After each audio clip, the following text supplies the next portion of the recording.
Okay, so today we're going to use some of Photoshop's tools to take a photograph and turn it into something that could be used to paint. So one of the coolest filters that I know of is Liquify, and I'm going to talk to you about that, but I'm going to talk to you about the other filters as well.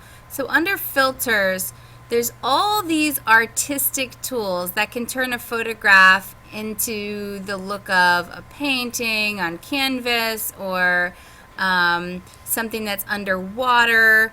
So you can go into all these presets. Artistic has a ton of these. So this one is colored pencil, and you can see the variations that has. I'd like to move this over more. And also you can change and vary the filter within itself. So you don't have to just go with what it gives you. And all the filters are listed here as well as over here. There's artistic, there's brush strokes, distort, sketch, and all of them have a mass amount of cool things that you can do. So we have neon glow. Okay, and you can see how that can change the wood there. Palette knife. So depending on the effect that you want to give it, sponge, you can do a bunch of different things with it. You can make it smooth or really textured. And then under distort, there's things like glass and ocean ripple. So if you want to make it look like you're seeing through tilted glass here, or that it's underwater, these are fun things that you can do with it. Glowing edges. You can make it look like stained glass, and you can take up the cell size. So this would be fun if you were doing maybe a photo of somebody's face and you wanted to make them look like they're pixelated or they're a mosaic. You can change the border thickness, etc.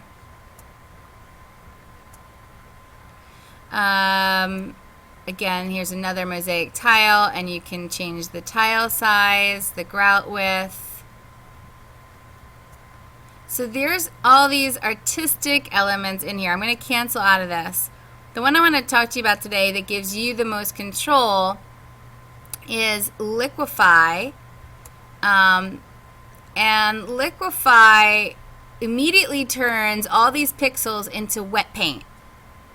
So this would be like taking your finger through wet paint and smearing it and smudging it all over. Okay. And the goal today, I'm going to cancel that for just a minute. The goal today is to play around with abstract or non-objective type painting. I want you to experiment with the filters and try to create some variations with smoothness and texture. Later on, if you wanted to add in lines or draw on top of it, that can be a possibility as well. But just simply taking your photograph and going to Liquify, you can push the paint around. My brush is really large and the density is really high, so I'm going to take it down just a little bit. And we're going to do the bloat tool. And the bloat tool will act like it's blowing up from underneath. So you can move it and get some really abstract bubbles, or you can just simply click and hold and it'll blow it up from underneath and make parts of your piece look like they're three-dimensional bubbles popping, which, depending on the size you use and the brush density, can be really interesting.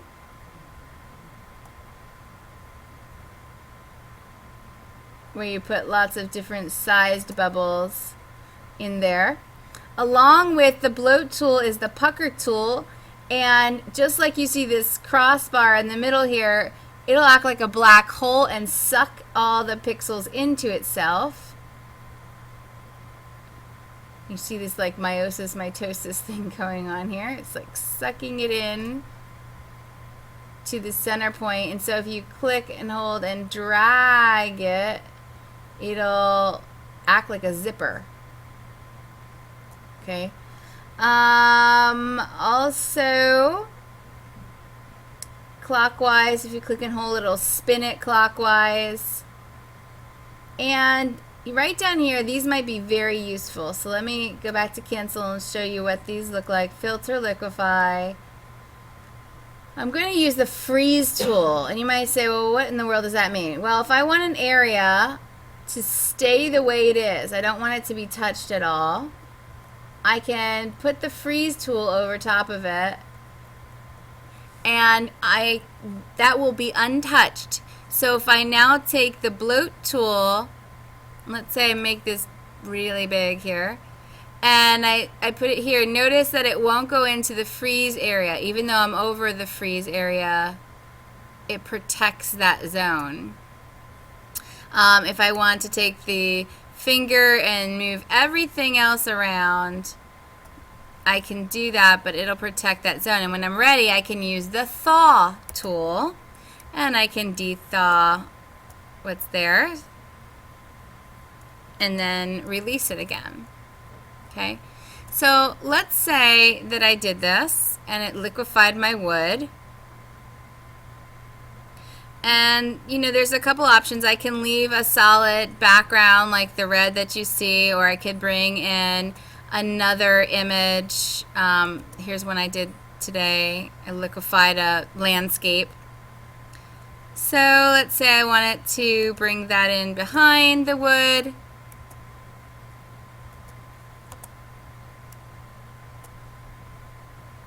I can usually do that, except it looks like my wood is stuck to my red, so I'm going to use my magic wand, hold down shift, and delete those zones.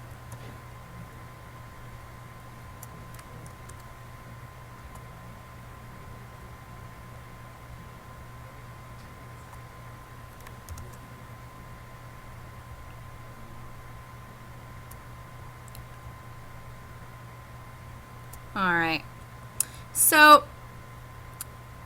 again, let's say you want to keep that. I am going to select all the layers and click E for hold everything together, merge those layers, save it as a JPEG, and take it to PicMonkey.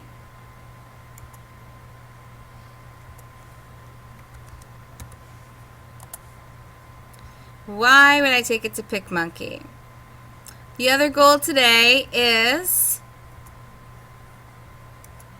to make a cover for your art journal that we're going to be doing. And so you're going to make your own journal cover, is the goal.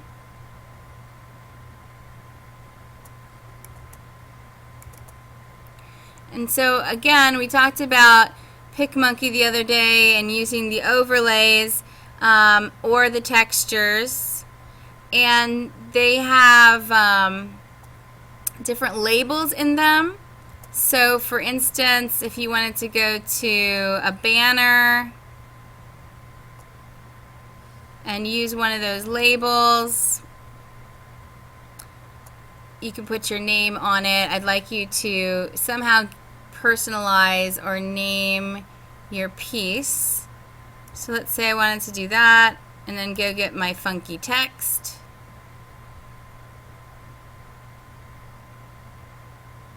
And we'll go with there.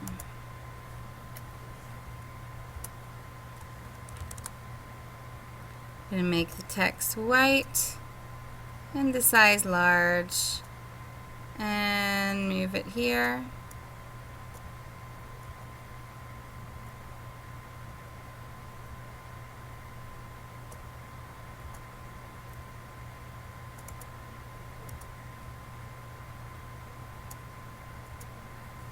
And then maybe if I decide later I want to put like a themed corner on it. Don't have any in that theme.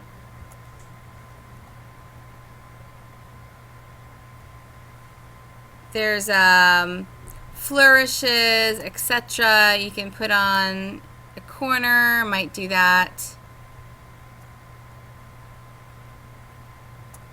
And maybe I'll do a blending mode so it's a little bit different. There we go.